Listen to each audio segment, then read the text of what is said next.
Fala pessoal, tudo certo? Eu sou o professor Gustavo Ferreira. E eu sou o professor Gustavo Batista. E esse é o fascinante mundo do sensoriamento remoto. O maior podcast em língua portuguesa de geotecnologias e sensoriamento remoto do mundo. Olá, nós estamos começando mais um episódio do podcast O Fascinante Mundo do Sensoriamento Remoto, o quinto maior podcast em ciências da Terra do mundo, segundo o Good Pods. Hoje, no episódio 233, a gente vai falar sobre a coleção 3 do Map Biomas Fogo, que foi lançada na semana passada, dia 18 de junho, num evento que teve transmissão ao vivo no YouTube. E é importante a gente falar sobre essas atualizações, porque isso traz também novos dados sobre o Brasil em relação a fogo. Mas antes da gente avançar, eu queria fazer um comentário. No episódio passado, eu cometi um erro. Eu falei que era episódio 332 no início. Já botei 100 episódios na frente, mas tudo bem. Para quem entende, né, a gente quando tem uma certa dislexia, déficit de atenção, isso é muito comum. Então eu fico muito tranquilo com isso. Hoje o episódio é 233. E na semana passada a gente inaugurou uma ferramenta de integração que o Spotify for Podcasters disponibilizou, que é o Riverside. É um sistema de inteligência artificial, a gente pode gravar por lá, enfim, tem toda uma eficiência no processo, e eles disponibilizaram a possibilidade da gente fazer, entre outras coisas, legendas em outros idiomas. Eu coloquei em inglês, observei mais da metade do episódio, para mim ficou muito eficiente, tive que mudar 2 ou 3 palavras em mais da metade do episódio, então deixei disponível. Então agora, quando você assistir a gente em vídeo no Spotify, você vai ter, junto com o vídeo, a legenda em inglês. Isso a gente vai fazer nesse episódio também. E a gente deixou uma caixinha de enquete, e vamos deixar novamente, e eu gostaria que você se manifestasse dizendo o que você achou, se vale a pena ou não. Como a gente está em mais de 50 países, com mais de 50 mil downloads de episódios, isso é uma forma da gente ampliar também o acesso ao que a gente faz para outras pessoas. Então, vamos testar, né? Só que antes disso, tudo bem, Gustavão? Como é que você está? Fala aí, professor, tudo certo? Inclusive, algumas pessoas vieram falar, né, sobre a questão da legenda, achando legal essa iniciativa, né? E quanto mais pessoas a gente conseguir atingir, melhor, né? Melhor para a comunidade. E a nossa área tem bastante, né, assim, capilaridade lá fora, quando fala do Brasil em termos de cientistas espaciais, né? Então a gente tem uma certa tradição que, inclusive, reflete no que a gente vai falar hoje, né? Que é esse produto incrível do Map Biomas, que é o Map Biomas Fogo, né? Enfim, sobre um tema muito complicado aqui no Brasil. A gente está vivendo aí uma época, né, um pouco atípica. Na verdade, se a gente for considerar os últimos anos, já nem é tão atípica assim, lá no Pantanal, né? Uma alta muito grande nos focos de incêndio, né, de queimadas, e é um produto que traz essa visão do território como um todo, e a gente consegue tirar vários insights aqui. Enfim, o Map Biomas é um projeto fantástico, né, em todas as frentes, não só na metodologia de construir o produto, mas na divulgação dos dados, né, para toda a comunidade, é aberto, na própria divulgação dos insights que esses dados geram, né? Então, para você que não tem conhecimento sobre como utilizar esses dados, como manipular, como processar, você tem um reporte super completo ali, com todo um trabalho estético, né, da parte de design mesmo, para te mostrar os highlights, né, do produto. E, enfim, hoje a gente vai falar um pouquinho aqui sobre essas questões, né, a dinâmica do fogo, né, no Brasil, contando aí desde 1985. Olha, você falou que já é algo comum, mas a gente tem que lembrar o seguinte: só no primeiro semestre desse ano de 2024 foram 3.372 focos. Uhum. Esse é o número recorde para o período e 95% em áreas privadas, propriedades Sim, privadas, sim, isso no Pantanal. Então, é um recorde, ainda não é a época de queimada, então a gente está vivendo sim, um problema muito sério. É claro, o bioma está enfrentando uma seca severa.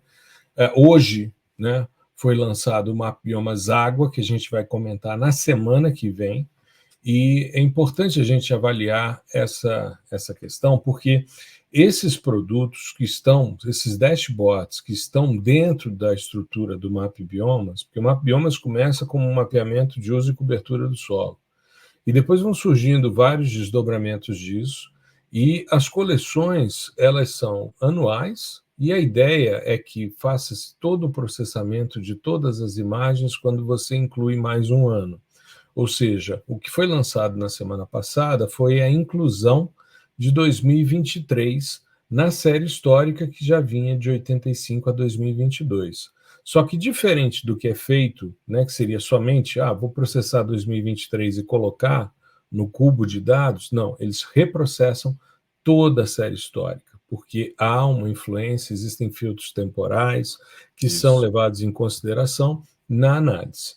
E então a gente tem aí o resultado dessa nova coleção, de forma já bastante ampla, né? 23% do Brasil queimou em algum momento em 39 anos, ou seja, se você pensar em termos territoriais, nós estamos falando de 8,5 milhões de quilômetros quadrados, desses 8,5, 23% em algum momento teve um foco de incêndio. Isso representa 199,1 milhões de hectares em 39 anos queimados. Isso é muita coisa. É claro que existem áreas mais preservadas, como as áreas mais internas na Amazônia, mas quando a gente olha para o Cerrado e transição Amazônia-Cerrado, a coisa é muito complexa, né? Sim. Então, é interessante a gente pensar, porque isso é uma coisa que, quando a gente pega esses highlights, como você bem salientou, muitas vezes eles estão fazendo a discussão do que eles encontraram de resultados.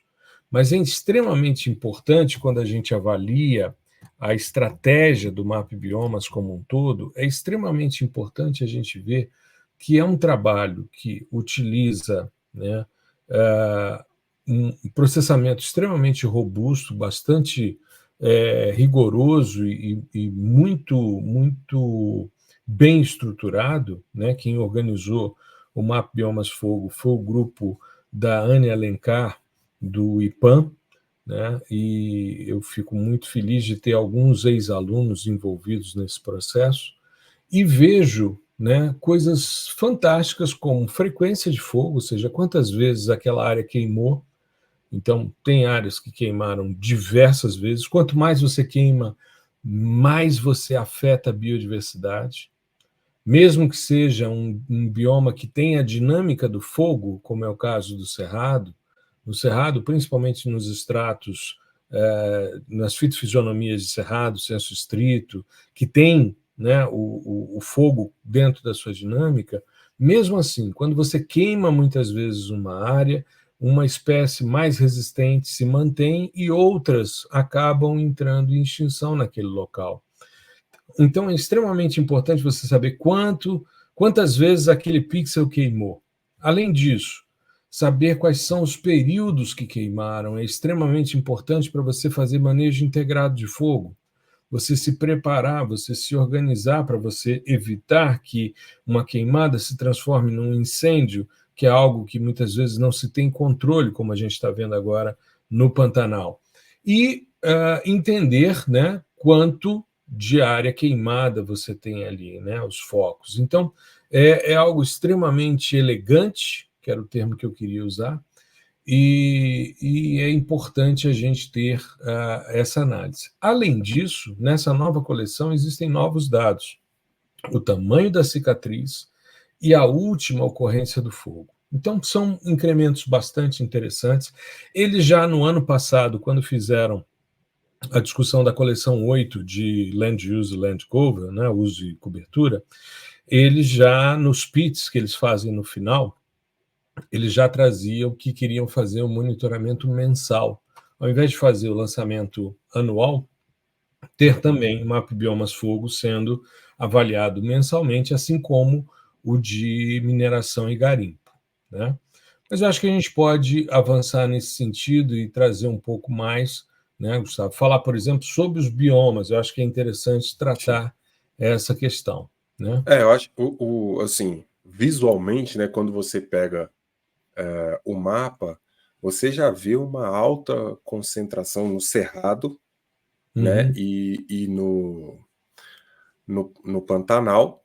Tem uma uhum. questão também, para mim é onde eu bato o olho primeiro, porque foi a área do meu TCC, né, na época, que é o Parque Indígena do Xingu, ali eu sempre olho ali e tal. Então, Sim, assim, sim, sim.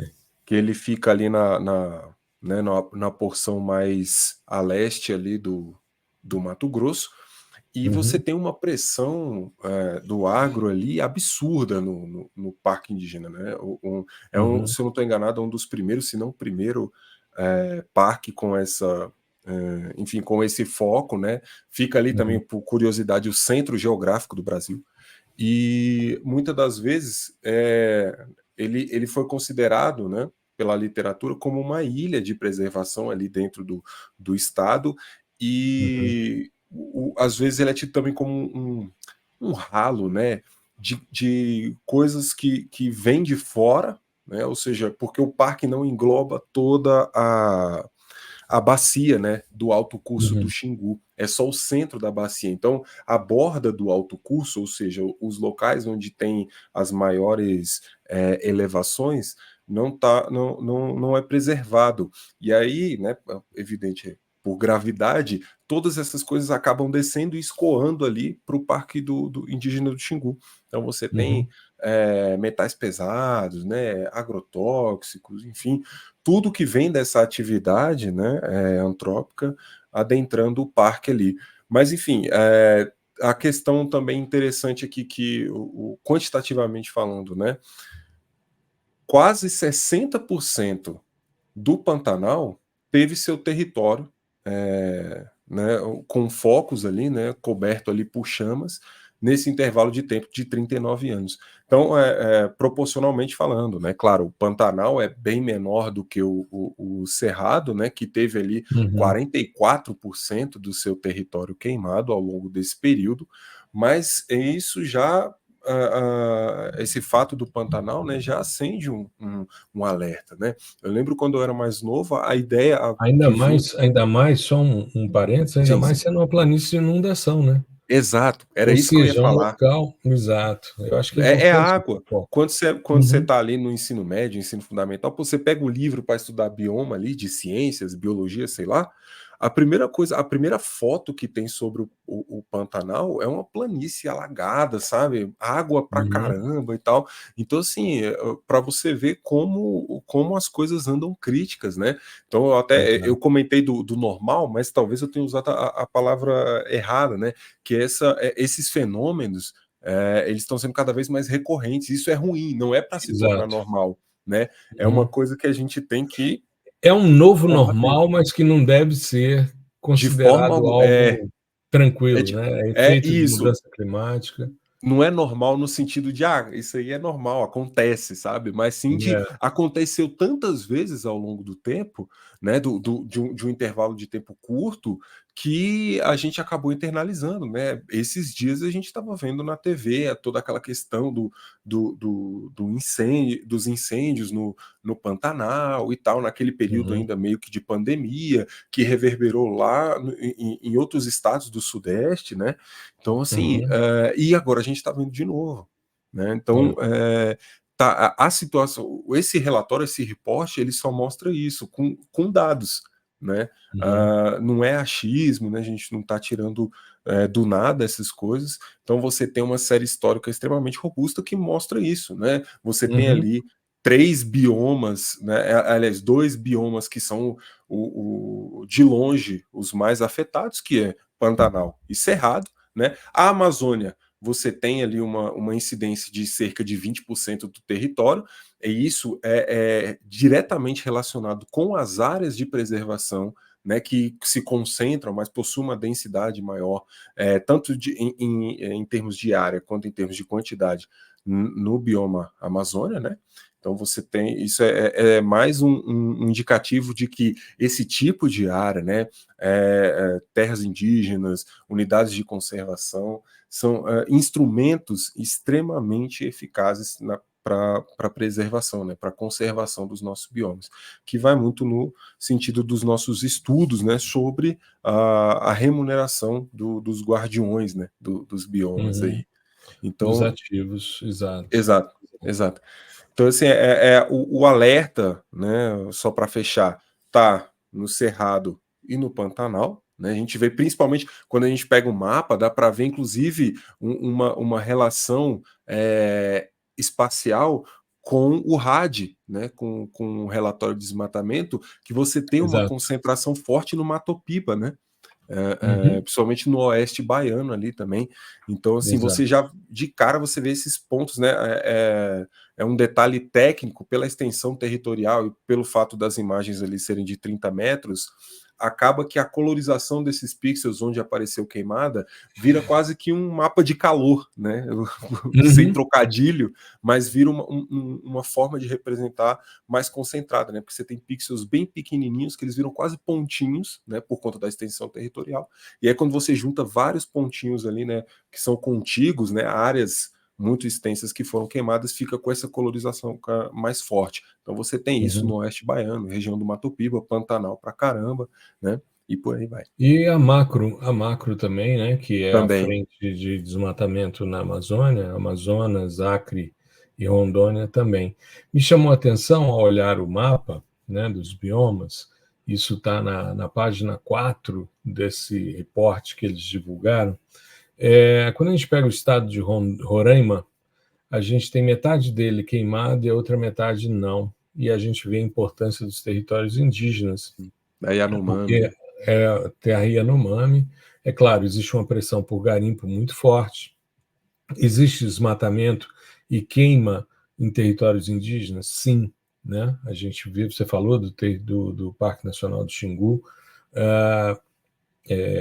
a gente tem uma relação. Você trabalhou, foi no Xingu, né? Isso, No Mato isso, Grosso. isso. Isso, exato. E aí você tem territórios indígenas, por exemplo, no Amacro, que estão sofrendo, tanto unidades de conservação como territórios indígenas, mas me chama a atenção disso. Quando você olha Roraima, você vê metade do estado, que é a parte que não é terra indígena, queimada, a outra parte não. Né? Chama bem atenção essa questão.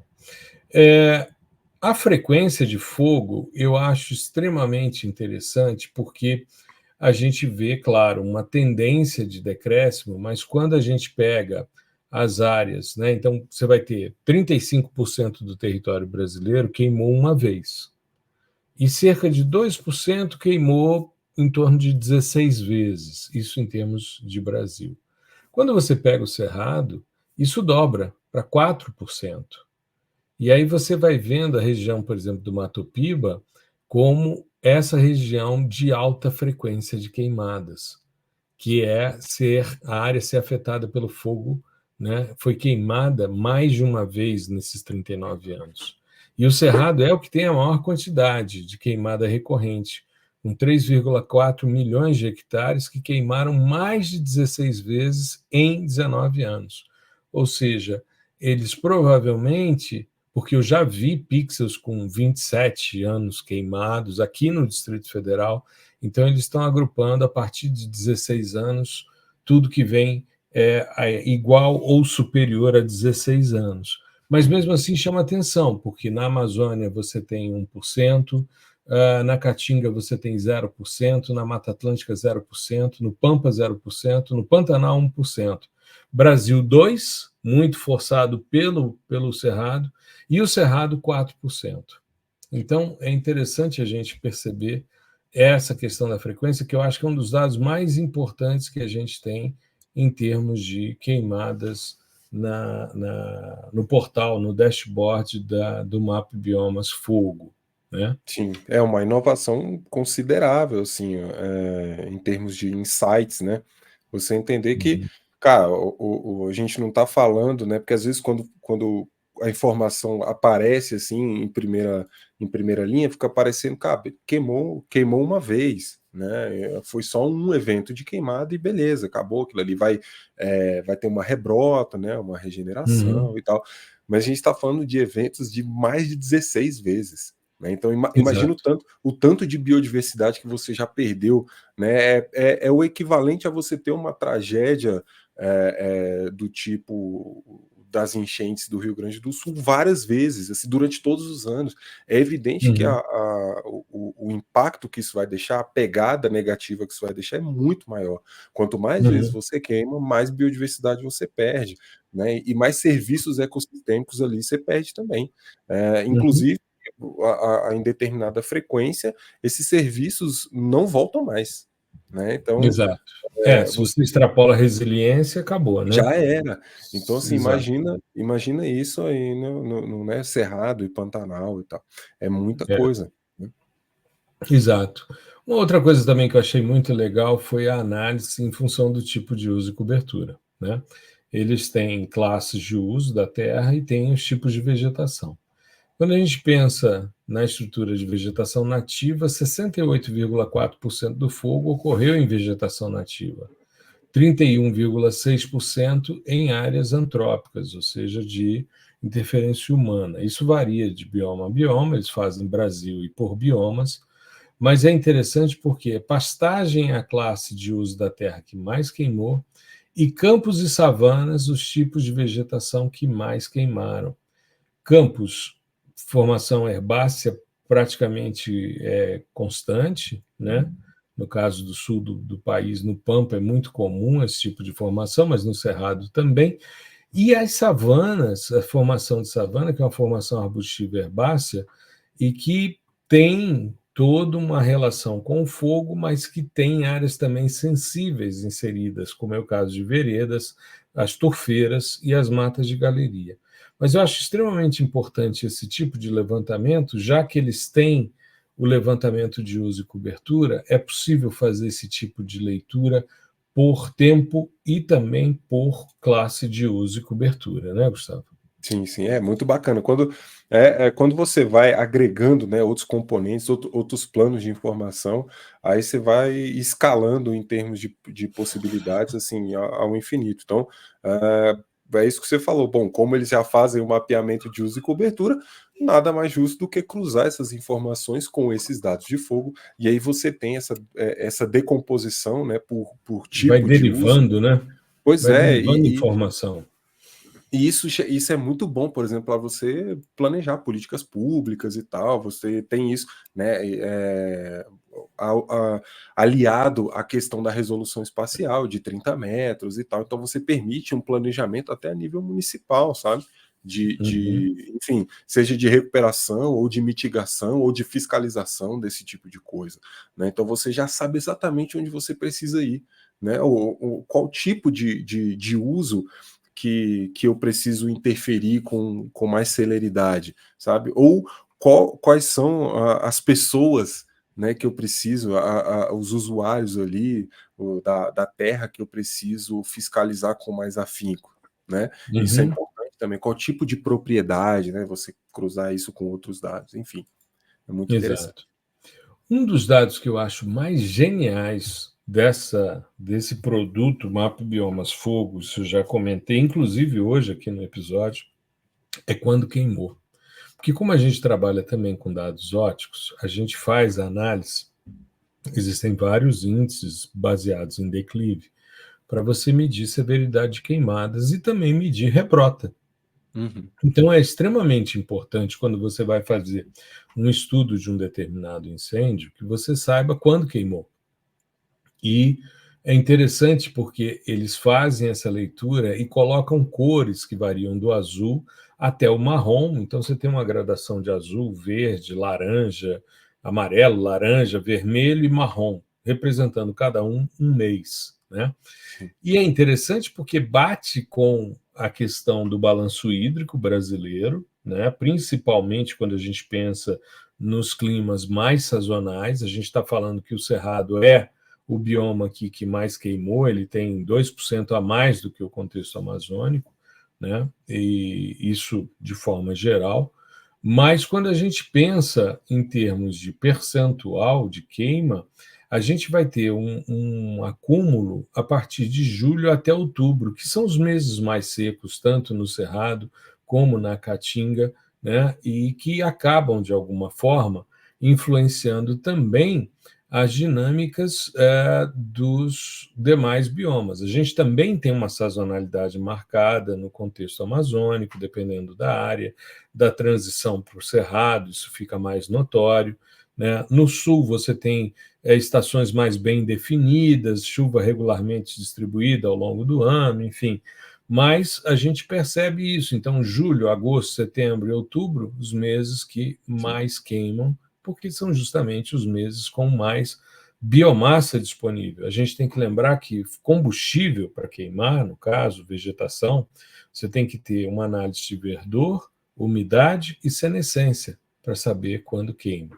Aliás, a gente vai retomar, depois a gente fala sobre isso aqui no fim do episódio, mas a gente está retomando as nossas questões das nossas mentorias e nossos cursos, né? Porque nós passamos no primeiro semestre por um problema de saúde grande na nossa equipe, tivemos também uma série de trabalhos de campo, greve das universidades, enfim, juntou um monte de coisas que afetou a todos nós. A gente fez um lançamento no início do ano falando de radar, fizemos um evento fechado para um grupo que queria entender interferometria diferencial SAI, e a gente vai retomar justamente com essa temática de queimadas. Mas a gente fala sobre isso mais perto também, né, Gustavo? É só um spoiler aqui para chamar a atenção da nossa audiência. Exato, ainda mais um tema importante desse. Exato, exato. E o que acontece? A gente tem aqui dois novos dados, né? O tamanho das cicatrizes e a última ocorrência de fogo. Com relação ao tamanho das cicatrizes, me chamou muita atenção um detalhe. A menor área queimada, ou seja, o menor tamanho de cicatriz no período, é inferior a 10 hectares. Ele representou para o Brasil em torno de 6,9% do território, que é muito parecido ao maior tamanho, que é maior ou igual a 100 mil hectares, que representou 6,4. Então, o menor 6,9, o maior 6,4. Mas a gente tem aí, né, áreas afetadas. No Brasil, as áreas variam entre 1.000 e 5.000 hectares para um único evento de fogo, né? E isso é extremamente importante quando a gente avalia, né, Gustavo, por bioma. Sim, sim, a questão do tamanho da cicatriz, novamente, né? É muito bom quando você tem o dado nessa escala, assim, e cobrindo todo o território, porque aí você vai decompondo todo ele. Da mesma forma que você tem as questões de uso, a própria questão da queimada, né? Você consegue decompor todas essas variáveis por bioma. Também temos o tamanho das cicatrizes, né? Então você tem, por exemplo, na Amazônia, né, 49% das áreas afetadas tinham uma extensão menor do que 500 hectares. Já no Pantanal, é o que. E a gente tem que lembrar da proporção do Pantanal, por exemplo, em comparação à Amazônia, tá? Então, Exato. veja bem, no Pantanal é o bioma que apresenta as maiores extensões, com cicatrizes da ordem de mais do que 10 Superiores, né? mil hectares, né? Então você Exato. tem cicatrizes maiores que 10 mil hectares ali. O Cerrado, você tem o destaque aqui é que 36,5% das áreas tinham fogo entre 500 e 10 mil hectares, né, que também são áreas relativamente grandes. Agora, esse do Pantanal é interessante. Você tem um bioma, né, com uma extensão territorial não tão exuberante assim como o Cerrado e a Amazônia, mas você tem ali áreas que estão no intervalo superior, né, de medição do tamanho das cicatrizes. Isso diz muito sobre a situação que a gente está agora, né? E Exato. só colabora aí para todo o que foi passado antes no reporte, né? Cerrado e Pantanal liderando aí essas estatísticas ruins. E uma coisa ruim também que a gente percebe, que tem muito a ver com políticas públicas, né, de desmonte da atividade de monitoramento ambiental. A gente sabe, por exemplo, no bioma amazônico, é muito comum que a queima venha depois do desmate. Então, você desmata, depois você queima. É um processo integrado. No Cerrado, é muito comum o desmatamento para instalação de agricultura e limpeza de terreno, enfim, coisas do tipo.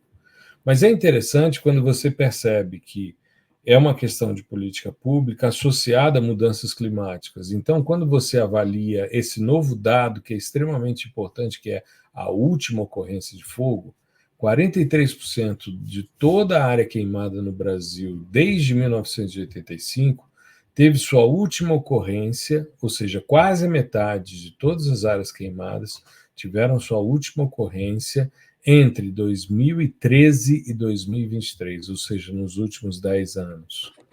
Isso é extremamente emblemático porque tem a ver com o descaso, principalmente dos últimos governos, em relação à questão ambiental e, associado a isso, secas mais severas, atividades associadas às mudanças climáticas, ou seja, uma conjugação infeliz de fatores levando a esse tipo de constatação, né? Exatamente.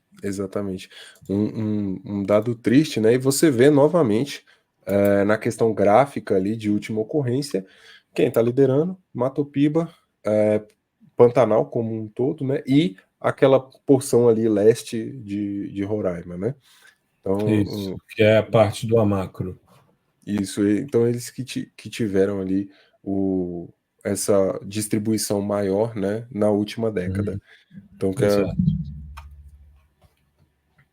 bem complicado aqui para a gente. Acho que os demais, os demais gráficos, né, do report, eles só colocam um pouco mais de luz nessa questão da distribuição territorial, né, focando na questão, os estados que mais queimaram, então nós já falamos aqui, né, enfim, Matopiba, Mato Grosso, o Pará, né, então você tem vamos dizer assim, um predomínio ali nessa região, a região do Cerrado em si, e também os estados que orbitam ali, né, que estão ali fazendo fronteira com o Cerrado também.